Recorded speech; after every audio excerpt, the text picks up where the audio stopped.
আচ্ছা, আমার দ্বিতীয় ভিডিও যে অপশনটা আবার নিচ্ছি, এই মুক্তিযোদ্ধা একজন বীর মুক্তিযোদ্ধা, ওনার পরিবার, এটা বিশেষ আপনাদের, আপনি কিছু থাকলে দর্শক বা আমাদের মানে সরকারের কাছে আবেদন, কিছু কথা বলুন, আপনার কি আছে মনোভাব?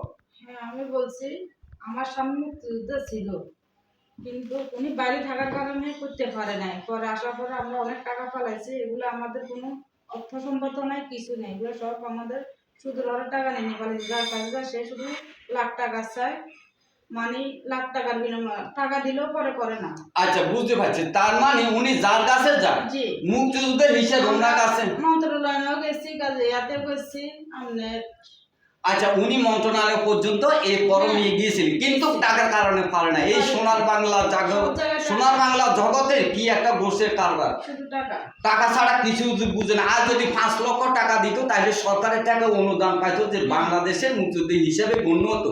আরে ভাই, আপনারা তো একটা অমানব, যে আসল সত্যি মুক্তিযুদ্ধ তাকে আপনারা গ্রহণ না করে মিথ্যা লোকে গ্রহণ করতেছেন। দেখেন সার্টিফিকেট আছে, মিথ্যা কিছু না, প্রমাণপত্র দেখেই কাজ করেন। একজন মুক্তিযুদ্ধের সন্তানের পরিবার, একজন সন্তান, সে আনের দিনে মানে আহার অন্তর খাবার মতো যোগ্য নেই। আর এই ভদ্র মহিলা পরনে 500 টাকা জামানে, এই হলো মুক্তিযুদ্ধের সোনার বাংলার ইতিহাস।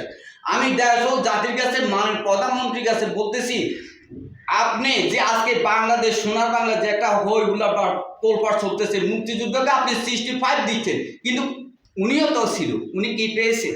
আসলে কিছু পায়নি। তা আমি একটা জিনিস বলতেছি, যে যেখানে আমার ভিডিও দেখবেন অন্তত একটা শেয়ার করে দিবেন, যখন এই ভদ্রলোকের কপালটা খুলতে পারে মাননীয় প্রধানমন্ত্রী মন্ত্রণালয় পর্যন্ত এই ভিডিওটা যখন যায়, এটা আমি আশা করি আপনারা একে অপরে ছড়িয়ে দিবেন, কথাটা একটু বিবেচনা করবেন। সত্যিকার এই মুক্তিযুদ্ধ হলো, যে সনদপত্র প্রমাণ আছে। যাই হোক, আমি দেশ ও জাতিকে মাননীয় প্রধানমন্ত্রী মন্ত্রণালয়কে বলছি, আপনারা